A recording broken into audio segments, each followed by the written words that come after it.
Bismillahirrahmanirrahim. Assalamualaikum warahmatullahi wabarakatuh.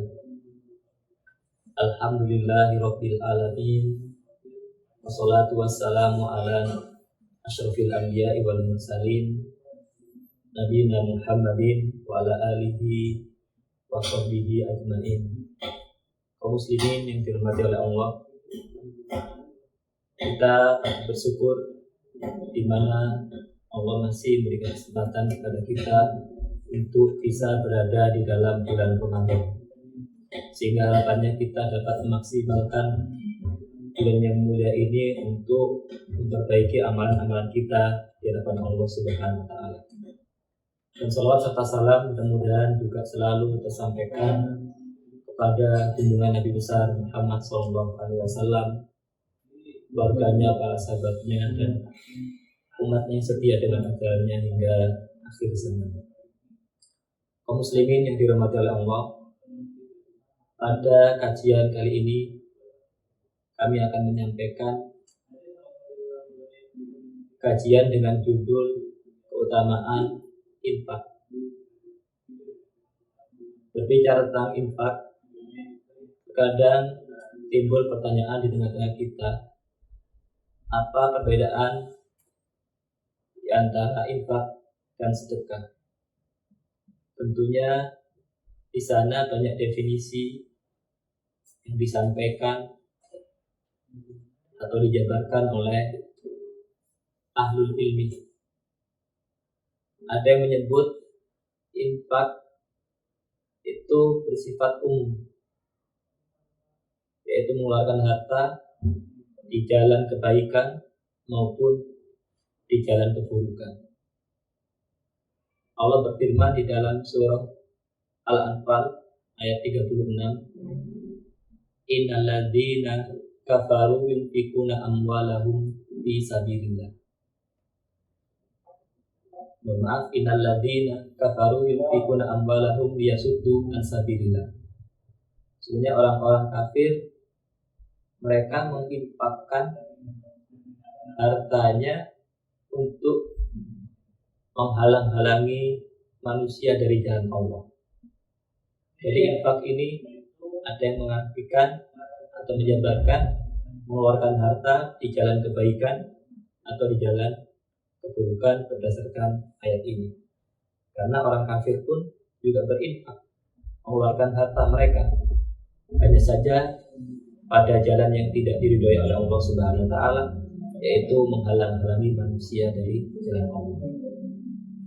Sedangkan sedekah itu konotasinya lebih ke arah-arah yang positif. Bahkan orang yang berada di dalam kubur itu Allah abadikan dalam Al-Quran, mereka ingin kembali ke dunia untuk bersedekah. Rabbi laula akhartani ila ajalin qarib wa asaddaqu wa akum minas sholihin. Ya Allah, kalau seandainya Engkau tangguhkan aku dengan ajal yang dekat, beri waktu yang dekat, maka aku akan bersedekah dan menjadi orang yang soleh. Ini orang-orang yang telah mati menggunakan kalimat sedekah. Karena di antara ahlul ilmi ada yang mengatakan sedekah itu konotasinya mengeluarkan harta dalam jalan-jalan kebaikan. Dan di sana tentunya ada definisi-definisi yang lain. Ada menyebut infak itu adalah mengeluarkan harta pada hal-hal yang wajib, sedangkan sedekah adalah mengeluarkan harta pada jalan yang selain itu. Meskipun di dalam ayat sendiri disebutkan bahwasanya zakat itu disebut dengan sedekah. Kaum muslimin yang dirahmati oleh Allah, berbicara tentang keutamaan infak, tentunya orang yang berinfak ini mendapatkan beberapa kemuliaan di hadapan Allah Subhanahu wa Ta'ala, mendapatkan keutamaan-keutamaan. Di antara keutamaan orang yang berinfak, sejatinya orang yang berinfak itu mentaati perintah Allah Subhanahu wa Ta'ala. Dalam banyak ayat di dalam Al-Quran, Allah merintahkan kita selaku hambanya untuk berinfak, Ya ayyuhalladzina amanu anfiqu min thayyibat. Wahai orang-orang yang beriman, berinfaklah dari hasil-hasil atau usaha yang baik. Jadi infak ini perintah Allah. Orang menjalankan perintah Allah berarti sejatinya dia itu taat kepada Allah. Dan taat kepada Allah merupakan bagian daripada takwa. Karena sebagaimana dimaklumi bersama, takwa itu adalah menjalankan perintah Allah dan menjauhi larangan-larangan Allah. Dan infak ini bagian daripada perintah Allah. Oleh karena itu, harapannya dengan infak ini kita menjadi pribadi yang bertakwa di hadapan Allah Subhanahu wa Ta'ala. Dan orang yang berinfak, selain dia menjalankan perintah Allah, sejatinya dia juga mencontoh Rasulullah SAW. Karena Rasulullah SAW ini merupakan manusia yang paling dermawan. Dan tentu beliau juga adalah manusia yang sering berinfak. Orang yang berinfak juga itu mengikuti jalannya para orang soleh dari kalangan para sahabat dan setelahnya. Kita ambil contoh sahabat-sahabat Nabi yang mulia. Mereka suka sekali menginfakkan hartanya di jalan Allah Subhanahu wa Ta'ala. Suatu ketika pada perang Tabuk, perang yang sangat panas menghadapi kaum Romawi, di mana pada waktu itu di kota Madinah sedang ranum-ranumnya, yaitu buah kurma, karena musim panen pada waktu itu. Sehingga kaum muslimin ketika diwajibkan berperang pada perang Tabuk ini, mereka meninggalkan kurma-kurma mereka yang sejatinya dipanen pada waktu tersebut. Tentunya ini perang yang sangat sulit, membutuhkan logistik, membutuhkan harta yang tidak sedikit. Nah, pada waktu itu sahabat Utsman bin Affan radhiyallahu anhu sebutkan di dalam sejarah, beliau berinfak dengan 950 ekor unta, 50 kuda perang, dan uang dinar sekitar 1000 dinar. Ini menunjukkan bahwasannya sahabat sangat-sangat antusias terhadap amalan infak ini.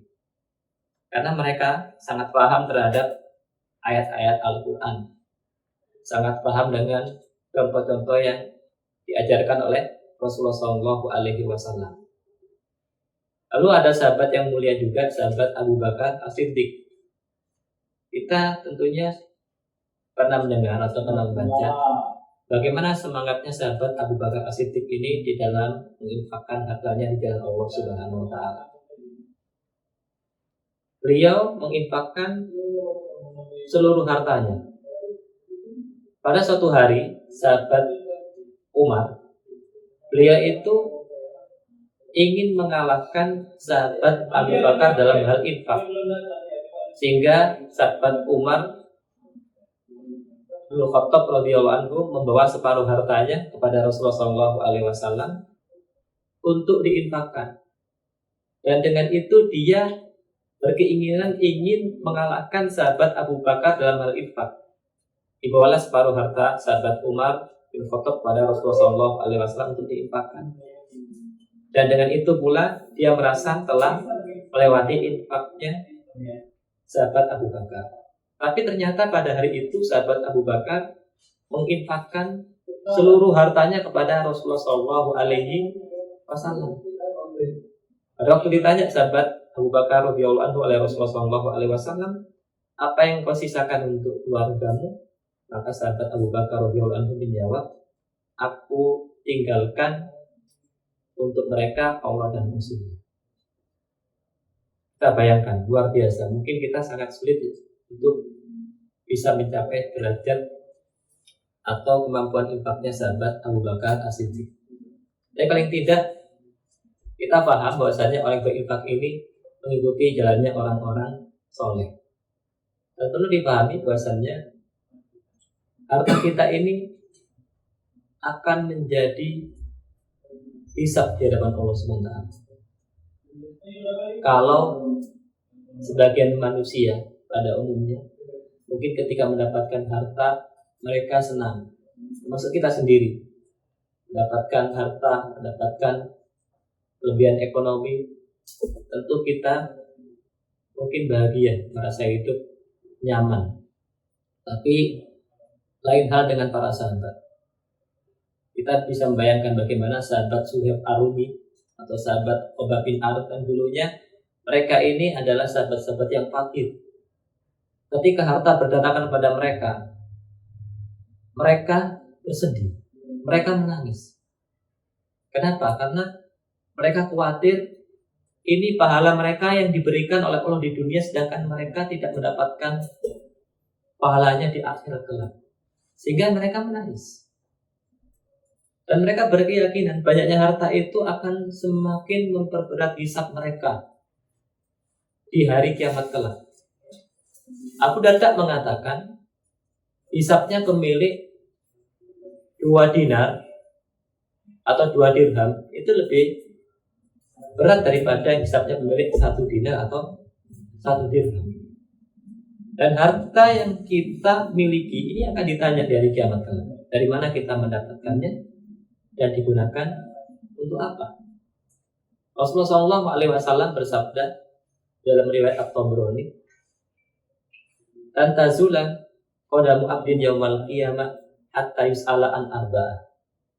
Kaki seorang hamba tidak akan bisa bergerak pada hari kiamat hingga ditanya tentang 4 hal. Salah satunya wa an malihi min aina tasabahu wa fima anfaqahu. Hartanya dari mana dia dapatkan dan diinfakkan untuk apa.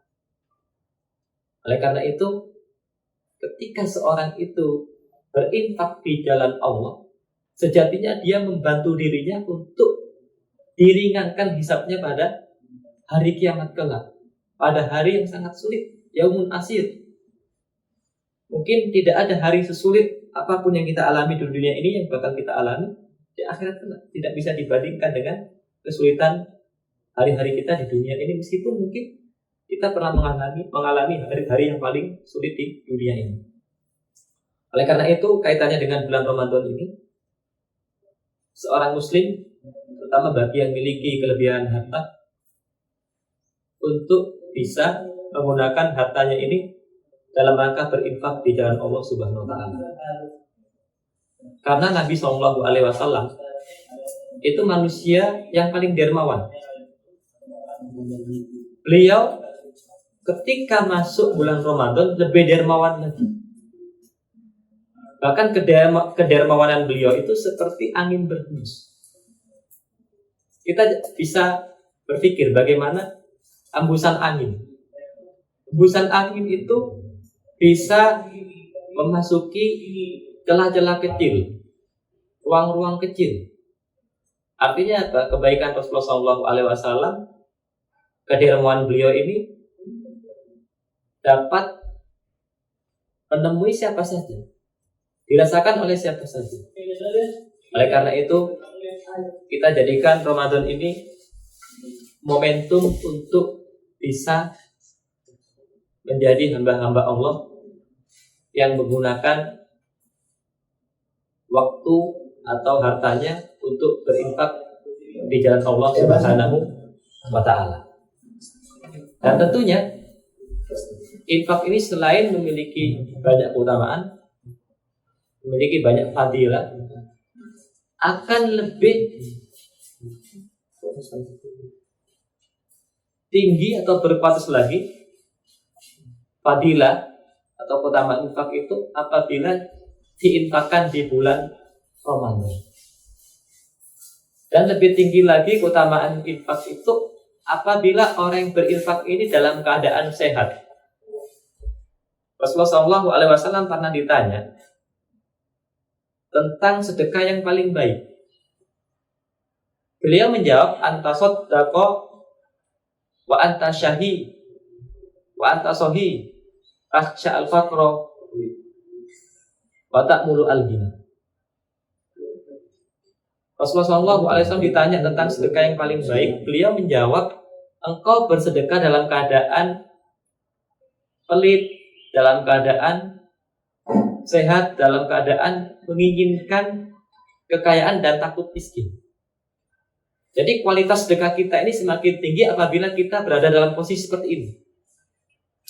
Karena tabiatnya manusia itu pelit.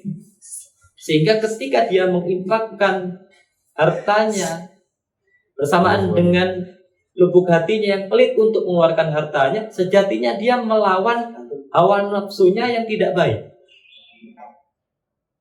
Kemudian dalam keadaan sehat. Kenapa Rasulullah SAW mengatakan bersedekah yang terbaik itu dalam keadaan sehat? Karena biasanya manusia itu ketika dalam keadaan sehat itu suka makan, suka belanja, suka kesana kesini dan kesana kemari, sehingga biasanya dia malas bersedekah. Kenapa? Lebih baik uangnya dihabiskan sendiri, lebih baik uangnya digunakan untuk beli makanan sendiri. Coba kalau orang sakit, terkadang makan ini, makan itu, bahkan makanan yang dia sukai saja tidak dia makan pada saat sakit. Kalau seandainya ada orang mengunjungi dia pada waktu dia sakit, biasanya dia tidak memakan semuanya, bahkan mungkin tidak memakan makanan yang dibawa oleh orang yang mengunjungi dia. Dia serahkan kepada orang lain atau orang yang menjaga dia pada saat dia sakit. Kenapa? Karena orang yang sakit ini malas makan, sedangkan orang yang sehat itu enak makan. Nah, orang yang bersedekah pada saat sehat ini itu memiliki fadilah lebih di hadapan Allah Subhanahu wa Ta'ala. Dan kondisi terbaik pula kata Rasulullah SAW, bersedekah di saat kita mengharap kaya dan takut miskin. Artinya apa? Pada saat kita sedang menabung. Orang yang menabung itu kan sejatinya dia mengharap hartanya lebih. Dan dia khawatir tidak memiliki simpanan di hari esok, atau sebulan lagi, setahun lagi. Nah, berinfak dalam kondisi seperti ini pada saat kita menabung itu lebih berkualitas lagi pahalanya di hadapan Allah Subhanahu wa Ta'ala. Dan perlu difahami pula bahwasanya seandainya materi kita terbatas, uang kita terbatas, maka yang kita dahulukan dalam hal infak ini adalah orang yang berada di dalam tanggungan nafkah kita. Jadi kurang pas atau kurang etis jika seorang misalkan keluarganya dalam keadaan sulit, kekurangan, kemudian dia berinfak kepada orang lain dengan harapan itu sedekah, itu kebaikan, sedangkan keluarganya dia tinggalkan begitu saja.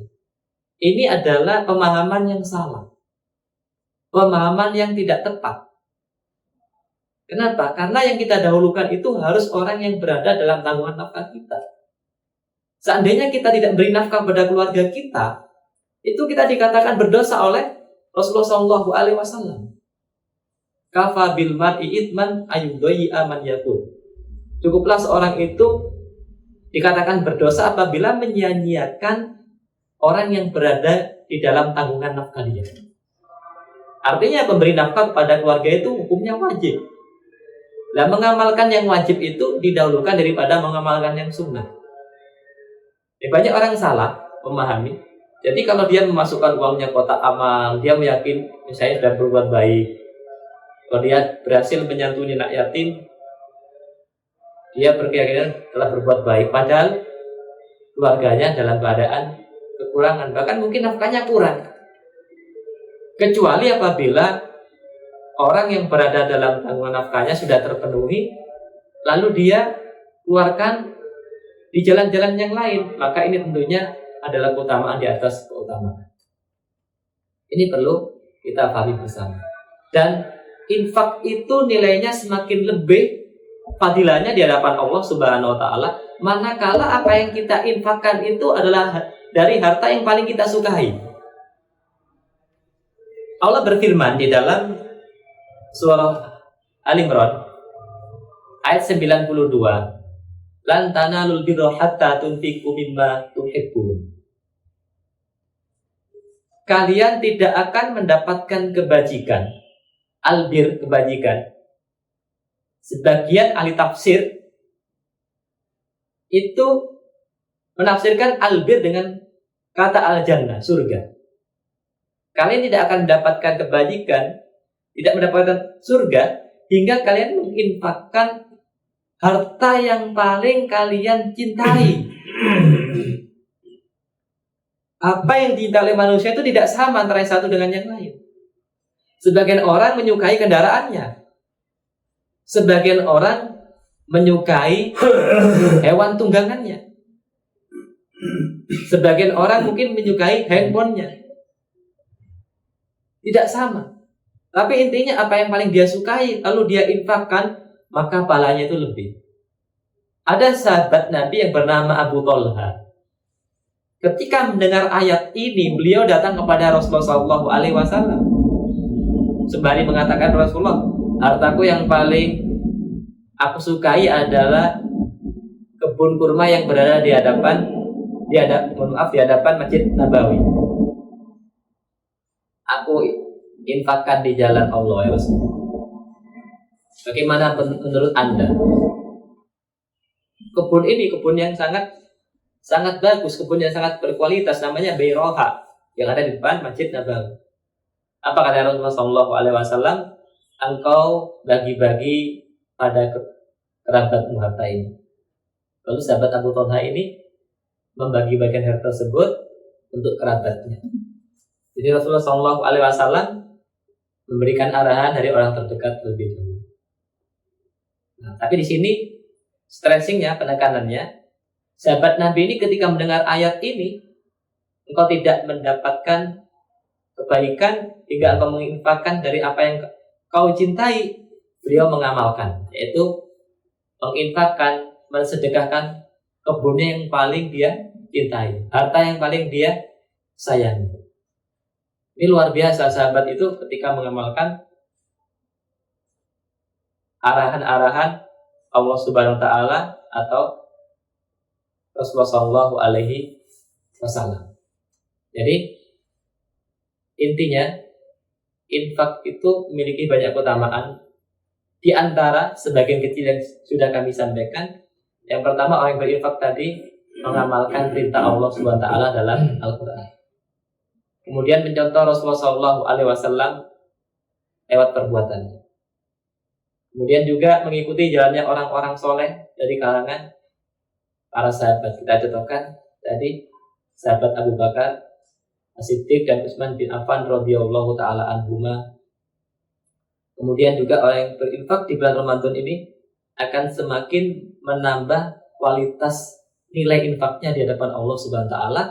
Lebih-lebih ketika dia berinfak dalam keadaan sehat, kemudian lagi kikir, lagi menabung, lalu dia berinfak kepada jalan-jalan yang memang seharusnya, dan dia berinfak dengan harta yang paling dia cintai.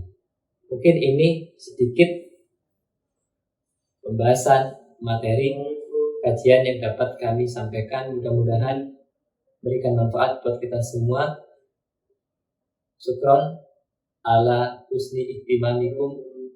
Subhanakallahumma bihamdika asyhadu an la ilaha illa anta astaghfiruka wa atubu ilaik. Assalamualaikum warahmatullahi wabarakatuh.